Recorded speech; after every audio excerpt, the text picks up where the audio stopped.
Welcome back to our series on the history of artificial intelligence. We started the series presenting the definition of artificial intelligence, and then we followed with the past of the field, which goes from the early ideas until the 1950s until the year 1999. The present of AI covered from the year 2000 to the year 2024, and now we are going to talk about the future of AI.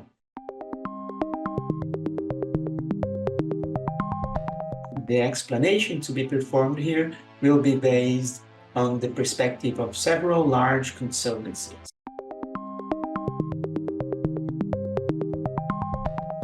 We'll start with the perspective presented by Matt Turk. Matt Turk makes an overview of the landscape of machine learning, AI, and data. And this is the latest report that we have published in the year 2024. If you want to find it, you can simply go to his website.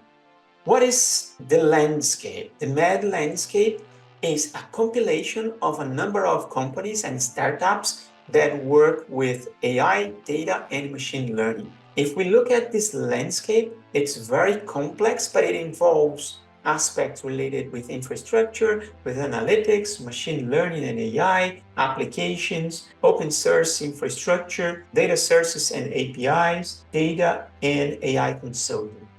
I chose to zoom in here in the part that talks about machine learning and artificial intelligence. Of course, I'm not going into all these details. There is really too much in these boxes, but I just want to give you an idea of how he structured these areas of ML and AI. Here he separated companies and tools associated with data science notebooks, platforms, enterprise machine learning and AI platforms, data generation and labeling, ML ops, AI observability, computer vision, and so on and so forth. If we move to applications, the applications are divided into different areas, including sales, marketing, customer experience, human resources, automation operations, decision optimization, applications also in the legal area, partnerships, finance, regtech, and compliance. He created three new blocks here of applications. One, what he called the more horizontal applications, and the other applications based on industry. So you can find his landscape, download it, and explore it as you wish.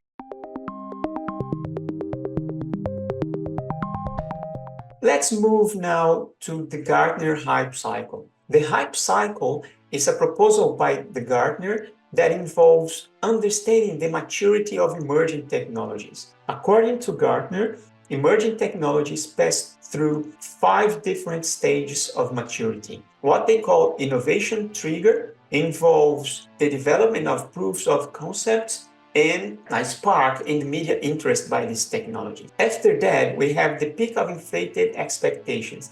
And this is when some success stories emerge and people get really excited about one specific type of technology. Then we come to the truth of disillusionment, which involves mainly when some of these technologies fail. So we have some failures here and people begin to discredit those proposals or to realize their real limitations.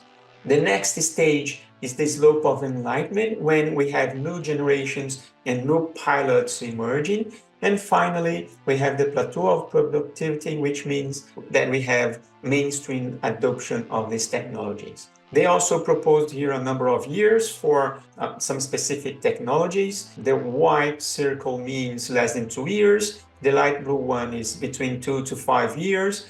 The dark blue or almost black means from 5 to 10 years, and then the yellow triangle means more than 10 years to reach mainstream adoption.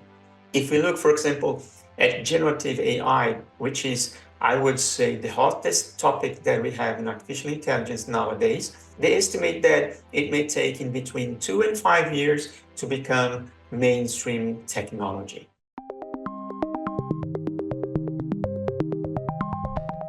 Now, let's have a look at CB Insights. CB Insights is another large consultancy that we have in the market. They recently published a report in which they give some insight trends in the tech industry. And one of the areas that they study in the tech industry is artificial intelligence, for which they indicate three main challenges for the next few years. The first one is the fact that companies are really desperate for GPUs, that is, graphic processing units that, as we discussed in our previous part of the series, are very useful and powerful for us to develop mainly deep learning approaches in AI.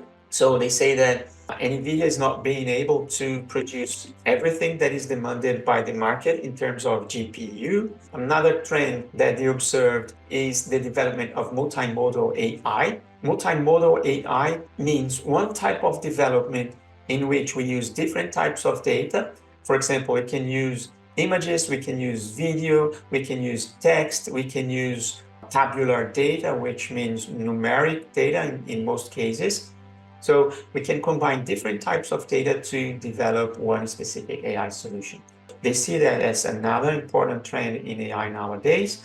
And finally, they argued that we are running out of high quality data to train AI models. What we know is that many large language models, for example, they use data from Wikipedia and other more trustful sources, online sources. What they are arguing is that, well, we will need very soon more trustful data to train these AI solutions.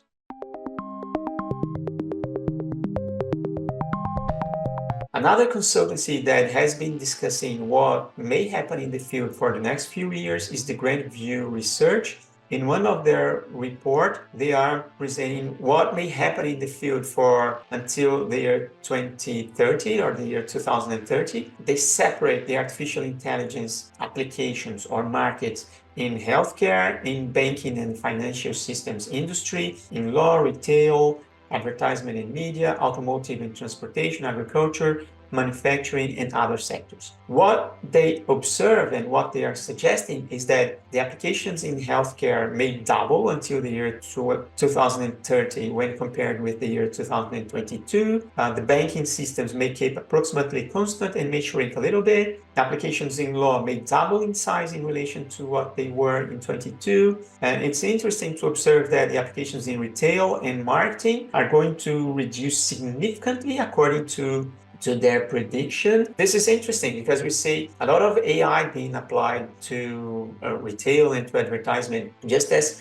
we discussed in the beginning of this series when we exemplified the case of YouTube. So YouTube is using AI to target you for consumption in many cases, right? Not only it's bringing you content of your interest, but it's also bringing you products of your interest, right? Products and services. So it's very interesting to observe that they are forecasting this change in the trend between some markets or some application sectors of AI. They're also envisioning that the participation or the market share in terms of revenue from AI may reduce for North America and Europe, whilst the Asia Pacific will significantly increase. We'll have a slight increase in South America and also in the Middle East. Well, that's what I had to present to you about the future of AI and the perspective of these large consultancies. Thank you for watching and see you in our next and final part of the series of the history of artificial intelligence.